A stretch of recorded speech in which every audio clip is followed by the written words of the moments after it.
తాళి కట్టిన నా మొగుడు కాక మిగతా వాళ్ళందరూ నా అన్నలు, నా తమ్ముళ్ళు. సో నేను నగ్నంగా ఉన్నా మీరు చూసినా మీకేం కాకూడదు. మందుతోనే కిక్ వస్తుందా, అనసూయతో రాదా? మందుతోనే కిక్ వస్తుందా, అనసూయతో రాదా అనేటటువంటిది ఆమె మాటలే.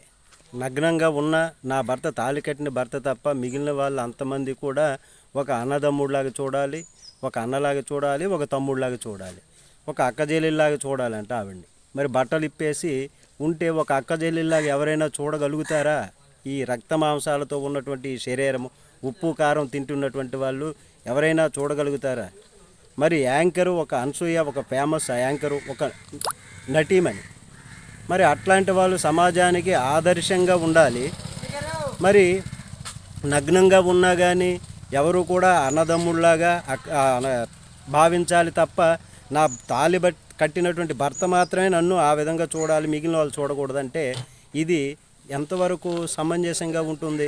సెలబ్రిటీలు సమాజానికి పనికొచ్చేటటువంటి విధంగా వారి మాటలు ఉండాలి, వారి ఆచరణ ఉండాలి, మరి వారి సంప్రదాయం ఇట్లాగా అనేటటువంటిది. ఇప్పుడు పాశ్చాత్యులు మన సాంప్రదాయాన్ని అలవాటు చేసుకుంటే మనమేమొచ్చి వారి సాంప్రదాయాన్ని అలవాటు చేసుకుంటున్నటువంటిది. భారతదేశం ఒక పుణ్యభూమి. భారతదేశాన్ని, హిందూ మతాన్ని కాపాడాల్సినటువంటి ధర్మం ప్రతి ఒక్కరికి ఉంది.